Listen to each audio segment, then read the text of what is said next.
The 4th of May 2026,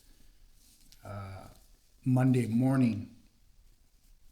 We're in chapter 6 of Common Buddhist Texts, Guidance and Insight from the Buddha. And we are in chapter 6 from the perspective of the Mahayana Buddhist path and its practice. Faith, sattha, the power of faith and worship. With deep faith in the Buddhas and their law, Dharma, with faith too is the path trodden by the Buddha's sons and his unsurpassed perfect awakening. Ari Bodhisattva set their minds on awakening. Faith is the first step, sattha, on the path, the mother of all virtues. It nourishes all wholesome roots and helps them to grow. It tears down the net of doubt and rescues living beings from the river of craving, tanha. It reveals the unsurpassed path to nibbana, nirvana, nibbida. Faith purifies the mind, so it is clear and spotless. It eliminates arrogance and encourages respect. It is the foremost treasures of the wealth of the Dharma, the pure hand which receives all good conduct. Faith leads one to give without holding anything back. Faith leads one to experience great joy in the Buddha's dispensation. Faith leads to the growth of wisdom and the attainment of virtue. Faith leads one to the realm of the Tathagata. Faith makes the sense pure and bright. Faith brings firm, unassailable strength. Faith uproots the kilesas, the upakilesas, the defilements. Faith leads directly to the virtues of the awakening Buddha. With faith, one is not restricted by any objects of sanya, perception, separated from all hardship, free from hardships. Faith leads one beyond the path of mara, illusion. Faith shows the way to the unsurpassed liberation, vimutti. Faith is the fresh seed of sila, virtue. Faith grows into the tree of awakening. Faith develops into the supreme knowledge, nanadasana. Faith reveals all the Buddhas.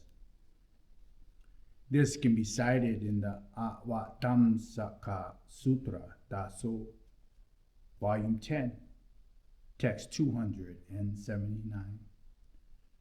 Just as a spark of fire the size of a mustard seed can burn down a pile of hay the size of Mount Meru, a little virtue attained by worshiping the Buddha removes the defilements and lead ones to nibbida, nibbana, nirvana.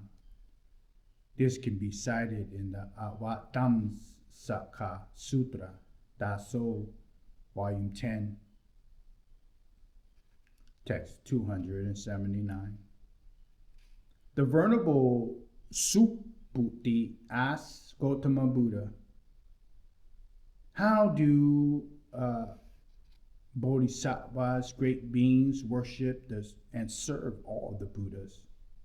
Gautama, the Blessed One, in order to develop their wholesome roots, to benefit the true spiritual friends, and to quickly attain omniscience.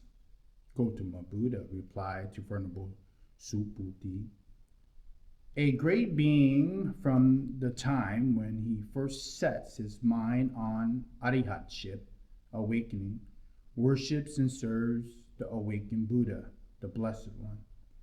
He hears the Buddha's dispensation, teaching in his persons, everything from the truth sutras to explanatory texts.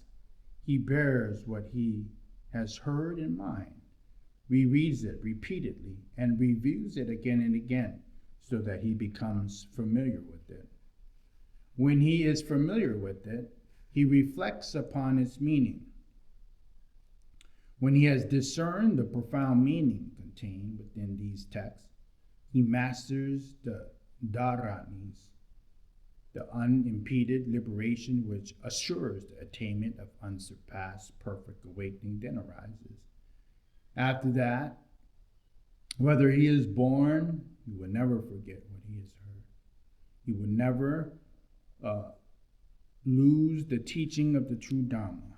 His wholesome roots are planted with all the many Buddhas because of the power of these wholesome roots. He will never be reborn in the states of misfortune again because of the wholesome roots. His mind will become happy and pure. Because of the power of this pure and happy mind, his progress towards awakening will be irreversible. He will yearn for the glorious pure realms of the Buddhas. Again, because these wholesome roots, he will never be separated from the true spiritual friends. From all of the Tathagatas, all of the Arihats, solitary Buddhas, Sotapanna, disciples, and all other who Anagami, Sakagami, who praise the Buddha, the Dharma, the Sangha. This can be cited in the Mahaprajnaparamita Sutra, Daso, Volume 7, Text 222. The great benefits of being in contact with the awakening Buddha. This passage praises the rarity and the great privilege of becoming into contact with a Buddha and his teachings. It is said in the noble Gandharva Yutra Sutra, the Tathagata arise for the sake of all beings. Greatly compassionate heroes who turn the wheel of the Dharma.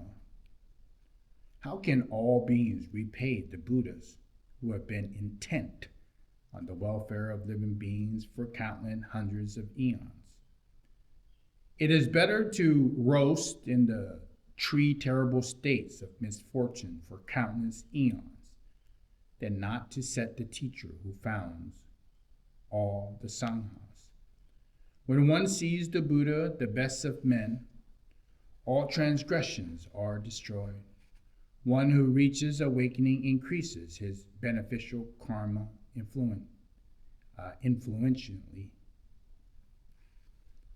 This is how one beneficial karma increases when one meets the Buddha. The fruits of just seeing an image of the Tathagata are immeasurable. How great will the fruits of seeing his body itself be? This can be cited in the Siksa Samuchaya of Sandideva, chapter 17, translated from Sanskrit. Faith built on past faith. The Venerable Subhuti asked the Blessed Gautama, Blessed One, in times to come, in the future, in future times, at the point in the future, in the 500 years period, when the true Dharma is destroyed, will there be any living beings who will perceive the truth of the words of this sutra when they hear them? Subhuti, replied Gautama Buddha.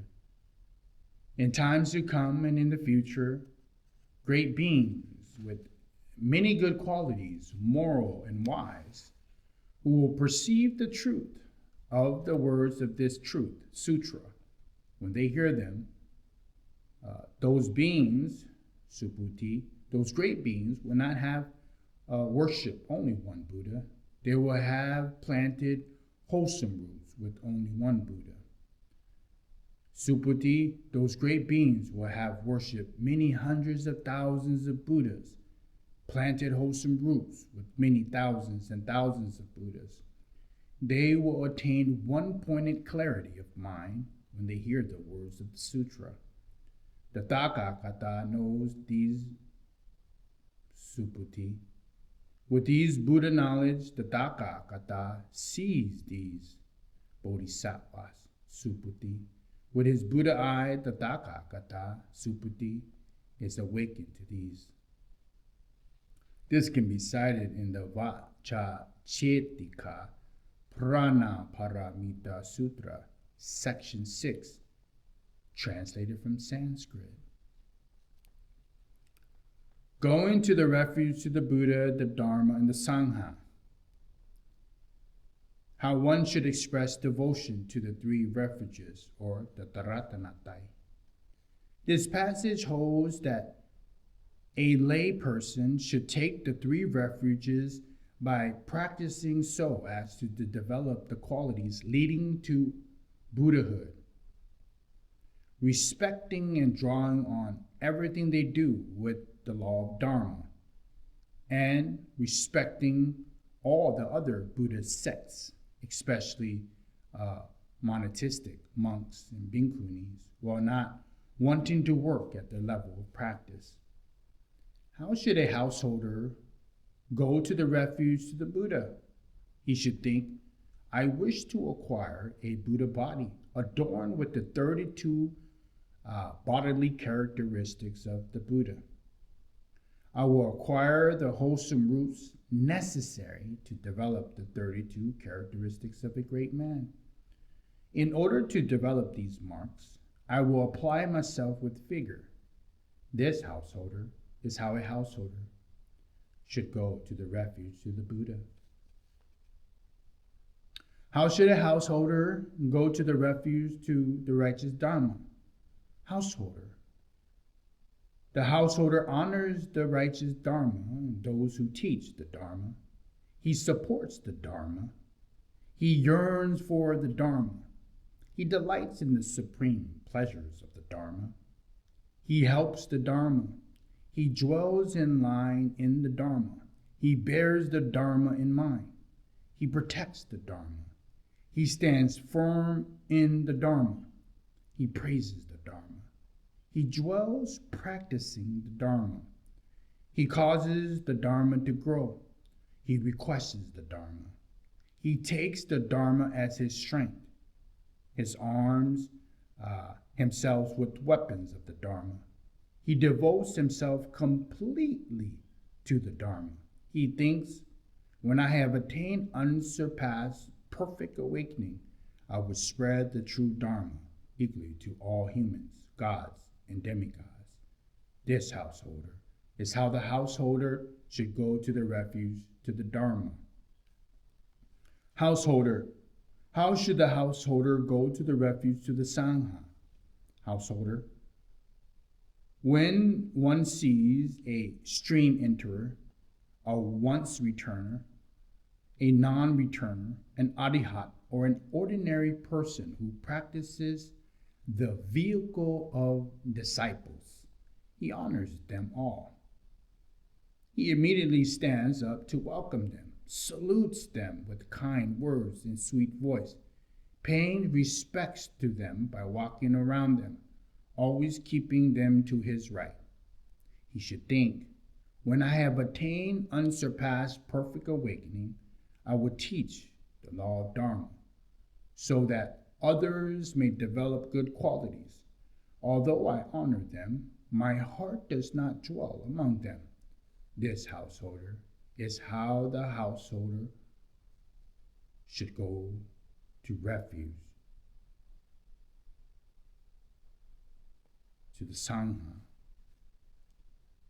This can be cited in Udgra Pariprecha, section 19 of the Maharatna Kutta Sutra, Daso, volume 11, text 310.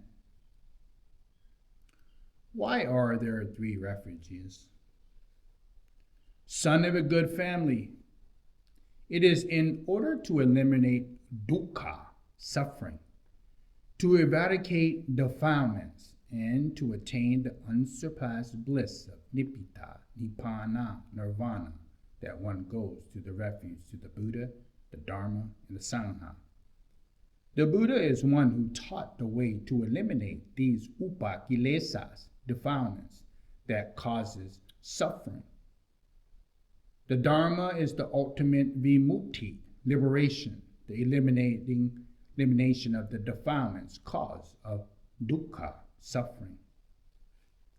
The Sangha is the community that is practicing the path which leads to the eliminations of these defilements that causes suffering and the attainment of true liberation. Some may say that there is only one refuge. That is not correct. Why not? It is because whether a Tathagata appears in this world or not, the true Dharma is always present. Even though it cannot be discerned, it can only be discerned when the Tathagata appears in the world. One should not, therefore, only go to the refuge of the Buddha. Whether a Tathagata appears in the world or not, the true Dharma is always present, even if there is no one to make it known. It is the community of the Buddha's disciples who receives the Dharma. One should not, therefore, only go to the refuge of the Sangha. This can be cited in the Upasaka Sila Sutra, Daso, Volume 24, Text 1488, Chapter 20. Going to the refuge to the Buddha. Living beings are ungrateful. Tathagatas appeared in this world, blazing with wisdom, compassion to dispel the darkness, with a mind filled with great compassion. He sees all living beings suffering immeasurable pain, forever bound to the triple world. None but the Buddha, the supreme teacher amongst all men and gods, is a refuge. This can be decided in the Avatamsaka Sutra, Daso, Volume 9, Text 278. The Buddha as the key refuge.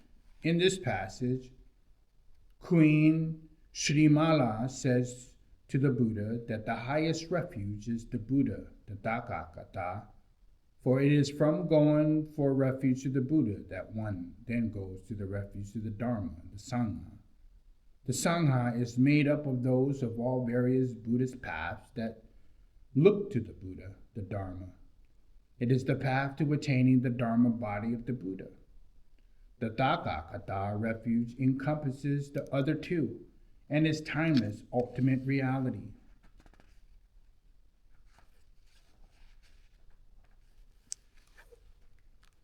The eternal refuge, the infinite refuge until the very end of time, the refuge of those who have not transcended the world but who do not rely on the world, is the Tathagata, the Arihat, the perfectly awakened Buddha. The Dharma is the path of a single vehicle. The Sangha is the community of the three vehicles.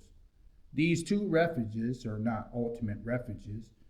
They only partly are refuges. Why is this? The path of the single vehicle is concerned with the attainment of the absolute Dharma body. There is nothing superior to the Dharma of the single vehicle. Out of fear, the communities of these three vehicles go for refuge to the Tathagata. They practice the path of non-attachment, aiming for unsurpassed perfect awakening. This is why these two refuges are not ultimate refuges, but limited ones. Living beings who have been trained by the Tathagata, who go for the refuge to the Tathagata, who reach the further shore of the Dharma, develops minds of joy, faith, and go to the refuge of the Dharma and the Sangha. These are two refuges. Going to the refuge of the Dharma and the Sangha is not the same as going to the refuges to the Tathagata. To go for refuge to the ultimate reality is to go to the refuge to the Tathagata. Why is this? There is no difference between the Tathagata refuge and the other two refuges. The Tathagata is the truth, the triple refuge. This is cited in the Srimala Devi Simhananda Sutra Daso, Volume 12, Text 353, Chapter 5. The Sangha and the Dharma as a way to the three refuges. To make offerings to the Sangha is to honor both the Buddha jewel and the Sangha jewel. To contemplate the wonderful qualities of the Buddha, the Dharma, is to fully honor the three jewels. This can be cited in the Upasaka Sila Sutra, Daso, Volume 24, Text 1488, Chapter 22. Tathagata relics and perfect wisdom. This passage sees worships of physical relics of the Buddha as important, but as a secondary to devotion to the perfection of wisdom. Satvara said, "Blessed One, is it not that I do not revere the relics of the Tathagata? I certain do revere the relics of the Tathagata, the Blessed One, the relics of the Arihats, which have arisen, Blessed One, from the perfection of wisdom are worshipped. Therefore, Blessed One, by worshiping this perfection of wisdom, one is also fully worshiping the relics of the Tathagata. Why is this? It is because the relics of the Tathagata have arisen from the perfection of wisdom. It is like in the Sudharma, the halls of the gods, Blessed One, when I am seated on my divine seat, my divine sons wait on me. When I am not seated there, my divine sons, out of reverence for me, honor my seat, circumambulate it, and depart. Why is this? It is because on that seat, Satvara, first among the gods, teaches the Dharma to the gods of the 33. In just the same way, Blessed One, the perfection of wisdom is the exalted cause and condition which brings about the omniscience of the Tathagata, the Arihat, the perfectly awakened Buddha. The relics of the Tathagata rest on omniscience, but they are not the cause of condition for this arising of knowledge. Therefore, Blessed One, the perfection of wisdom, which is the cause of knowledge of omniscience, is worshipped through the relics of the Tathagata. This can be cited in the Astasarika Prana Paramita Sutra, Chapter 4, translated from Sanskrit. Devotion to Avaloka Savestra. This passage praises the heavenly Avaloka Savestra and his power to help when called on. His name means the Lord who looks in compassion. He is seen in the embodiment of compassion. In Chinese, he is known as Ga Yin, Kuan Yin, or in Tibetan as Chin Rishin. The protective power is said to come from calling on him as similar to those attributes to protect. Parita chants in Theravada Buddhism.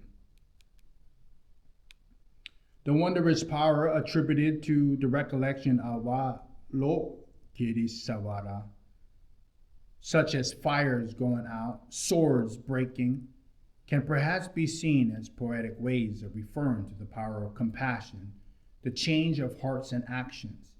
The Kan Yin, Kuan Yin, generally understands them in purely internal spiritual terms. For example, danger on the ocean, storm is anger, fire is desire, fetters are simply those of fear. Animals only threaten one who has ill will. Likewise, The power of the Theravada Paritas can be seen as drawn on the powers of mortal truth. He looks up on every part of the world. His vow is like an ocean. Listen now to the action Avaloka Kesavara. For inconceivable many countless hundreds of eons, his vows was purified by many countless of thousands of Buddhas. Let me tell you what I have heard. Living beings who hear him or see him and recollect him often will unfailingly remove all their pains and sorrow in this world. If an evil-minded person tries to kill you by throwing you into the fire pit, recollect Avalokitesvara, and the fire will be quenched and extinguished. If you fall into danger on the ocean, the abodes of the Nagas, sea monsters, and gods, recollect Avalokitesvara, and you will never be captured by the king of the ocean. If you are surrounded by enemies with swords in their hands and intent on doing you harm, recollect Avalokitesvara, and their minds will instantly be filled with loving kindness. If you are standing at the place of execution, about to be killed, recollect Avalokitesvara, and then the sword will shatter to pieces. If you are bound and shackled by fetters of wood or iron, recollect Avalokitesvara, and your fetters will immediately fall away. If you are surrounded by fierce, terrifying animals with razor-sharp teeth, recollect Avalokitesvara, and they will immediately scatter in all directions. He sees living beings suffering from many hundreds of kinds of pain, oppressed by many kinds of pain. He looks on them with the power of his purified understanding and protects them. He possesses extraordinary supernormal powers and vast understanding, and well trained in application of all skills in means. He manifests himself everywhere, in all worlds, in the 10 directions, and in all Buddha fields without exception. He always soothes those living beings who have been reborn in the frightened lower stages of existence in the hellish realms as animals or oppressed by birth, oppressed by old age, disease, and death. You are radiant with beauty. You are radiant with loving kindness. You are radiant with the most excellent wisdom and understanding. You are the radiant with compassion. You are radiant with purity. You are adorned. Fair-faced and beautifully radiant, you are completely spotless, pristine light, incandescent with the light of the sun of knowledge, the light of the flame that the wind cannot blow out. Blazing forth, you illuminate the world. You roar with compassion, your good qualities, and your loving kindness. With beautiful qualities, you are loving and completely reliable. You extinguish the fires of the defilements in living beings, raining down the nectar of the Dharma. If you are involved in strife, quarrels, or disputes, or in the midst of terrifying battle, recollect Avalokitesvara, and the hosts of your wicked enemies will be pacified. His voice is like thunder. His voice is like a drum. His voice is like the ocean. His wonderful voice is like Brahma's. His voice surpasses this world. Recollect Avalokitesvara. Recollect him, long for him, in death, in hardship, and distress. The pure being Avalokitesvara will protect you, your refuge, and your sanctuary. This can be cited in the Saddharma Punarika Sutra, chapter 24, translated from Sanskrit. So that Avalokitesvara is Kuan Yin himself. We're going to stop there today, and we will pick up on chapter 6 on the Buddhist path and its practice from the perspective of the Mahayana tradition. And this is Common Buddhist texts, guidance and insight from the Buddha. The chief editor is Prat Maha Dhammakosajan. We'll pick up on the next one on individual responsibility and personal effort.